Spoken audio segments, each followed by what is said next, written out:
Hello friends, स्वागत है आपके अपने यूट्यूब चैनल गायत्री ऑफिशियल में। आपका एसएससी कांस्टेबल, जीडी हो, CPO, SI, CAPF assistant commandant या सीएपीएफ का कोई भर्ती हो या यूनिफॉर्म सर्विसेज का कोई भर्ती हो, मेडिकल एक इम्पोर्टेंट रोल प्ले करता है आपके भर्ती होने में, आपके मंजिल तक पहुंचने में। कई बार ऐसी स्थिति होती है कि एक छोटा सा पॉइंट कैसे आपके लिए बड़ी बाधा बन जाता है।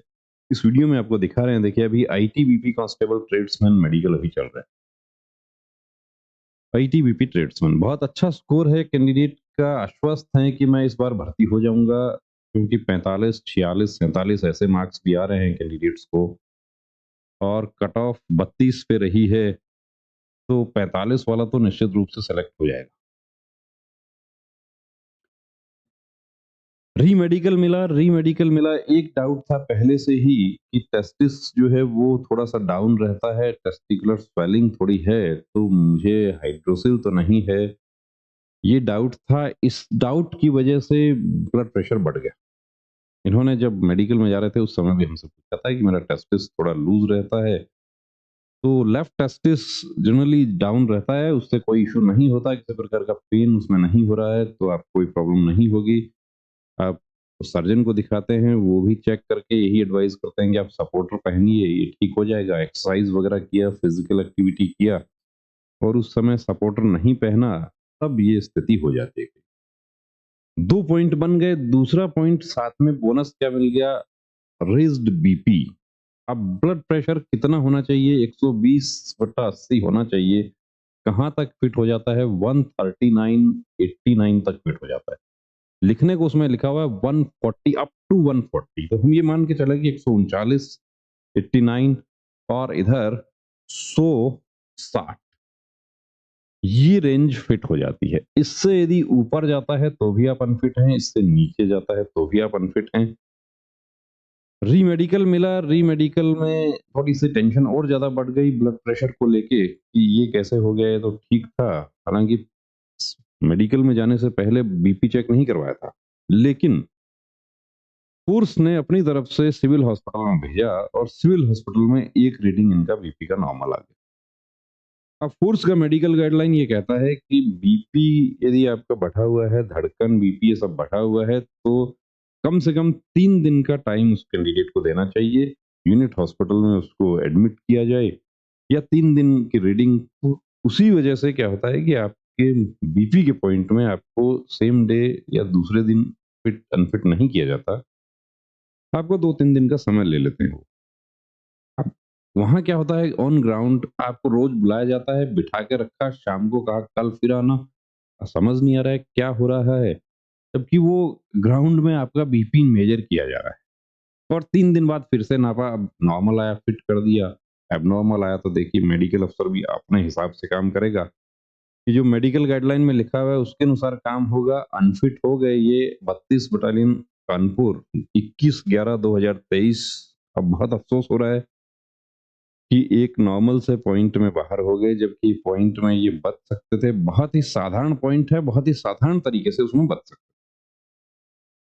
Testicular swelling as per surgery specialist, bilateral scrotum, NAD, nothing to advise. यानी कि टेस्टिस तो बिल्कुल नॉर्मल आ गया सर्जन का ओपिनियन के आधार पे, लेकिन दूसरा पॉइंट क्या है? As per readings for 3 days, average BP raised है 156/90 mm Hg, 156/90 mm Hg, यानी मेडिकल गाइडलाइन कहती है उस रेंज से बाहर निकल गया। बाहर निकल गया। पल्स रेट तो नॉर्मल आया है, लेकिन रीडिंग्स एंड ओपिनियन एंक्लोज्ड, डेट आप देख रहे हैं, मेडिकल बोर्ड का सिग्नेचर देख रहे हैं। यानी कि एक ब्लड प्रेशर का पॉइंट जो कि कुछ उत्तेजना की वजह से भी बढ़ जाता है, कई बार परीक्षा हमारी हो रही है उस समय बढ़ जाता है, सेंटर के अंदर जाने के बाद बढ़ जाता है। तो आप देख रहे हैं कि कैसे जानकारी के अभाव में एक कैंडिडेट अनफिट हो। टेस्टिस का इनका इशू था, तो टेस्टिस भी समय रहते यदि उसका भी यदि कहीं सर्जन से कंसल्ट कर लेते और सर्जन देख के बता देता कि ये बिल्कुल ठीक है, तो टेस्टिस तो ठीक था, ऑलरेडी ठीक था। लेकिन बीपी में सिर्फ इसलिए बीपी बढ़ा कि टेस्टिस का जो डर लग रहा था उसकी वजह से ब्लड प्रेशर बढ़ गया और नतीजा आपने देखा। तो देखिए दोस्तों, तमाम हमारे वो कैंडिडेट जो तैयारी कर रहे हैं, यूनिफ़ॉर्म पहनने के अपने पाल के रखते हैं वो और पूरी मेहनत करते हैं, तो एक काम आप छोटा-सा साथ में आपको एडवाइस करेंगे और कर लेना, वो है आपका प्री मेडिकल चेकअप। वो यदि आप करवा लेते हैं, तो इस तरह की जो परेशानियाँ हैं, उससे आप बच जाते हैं। जिसको वाक़ई बीपी का प्रॉब्लम होता है, वो लोग भी बीपी में फिट हो जाते हैं, यदि पहले से उनको जानकारी हो। तो बने रहिए दोस्तों चैनल के साथ और कंप्लीट प्री मेडिकल चेकअप की सुविधा हमारे सेंटर पर उपलब्ध है। चाहे आप एसएससी जीडी कैंडिडेट हैं, सीपीओ एसआई हैं, CAPF assistant commandant, army, navy, air force, Agniveer, NDA, CDS, OTA, कैफकेट, जैसा भी आपका तैयारी है उसके according complete pre medical checkup हमारे सेंटर पर मेल फीमेल दोनों के लिए सुविधा उपलब्ध है।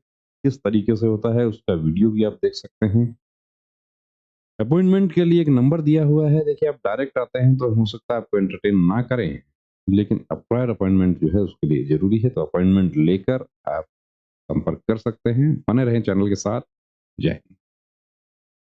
नमस्ते डॉक्टर साहब, मुझे अपने बेटे का आर्मी भर्ती के लिए मेडिकल चेकअप करवाना है। नमस्ते श्रीमान जी। आर्मी, एयरफोर्स, नेवी या कोई भी फोर्स का मेडिकल चेकअप गाइडलाइन के अनुसार होता है, जिसमें सभी मेडिकल पॉइंट्स की जानकारी दी होती है। सिविलियन डॉक्टर को उन सब की जानकारी नहीं होती है। आप कंप्लीट मेडिकल चेकअप के लिए Gayatri pre medical centre Sikar Rajasthan से संपर्क करें तो बेहतर होगा। क्या वहाँ फीमेल कैंडिडेट का भी चेकअप होता है? जी बिल्कुल, वहाँ eye specialist, ENT specialist, general physician, physiotherapist, gynaecologist और जनरल सर्जन सभी आपको एक जगह मिल जाते हैं। और इन सभी के साथ अमित सर को 20 साल से डिफेंस लाइन का एक्सपीरियंस भी है, जिसका फायदा लेकर हजारों candidates army, navy, air force, BSF, CRPF, CISF, SSB, state police की वर्दी पहनकर देश सेवा में जुड़े हुए हैं। थैंक यू डॉक्टर साहब, अब तो मैं वही जाती हूँ और अपनी बेटी का भी एसएससी जीडी का चेकअप वहीं से ही कराती हूँ। बहुत बहुत शुक्रिया आपका इस जानकारी के लिए। एक बात और, वहाँ आपको बहुत रीजनेबल फीस में ये सुविधा मिल जाएगी।